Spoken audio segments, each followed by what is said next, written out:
Tapos yung mga telco, wifi, mga telco. oh, yung mga telco na yan. Ito yung boundary ng ano. Yung dito sa side na to, sa kanan ko, may Holy mga Spirit address dyan, Holy Spirit. Itong side na to, Commonwealth. Kaya nga nung ginagawa to, pumunta kami ni Bellspread, tinanong kami ng mga residente. Engineer, yung ano po ba, paano yung lugar namin Holy Spirit na uwi nakakasakop doon. Pero Commonwealth.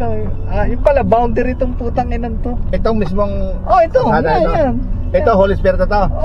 Sabi nila, ito Commonwealth. Maya pala pagitan. Maya. Maya Pipit, Tagos ng Pipit. Labas tayo ng Adarna. Luwag na kayo dito. Dito kami ng gabi yan Ano na pre, no? Dati, ang tawag dito, asfalto lang yung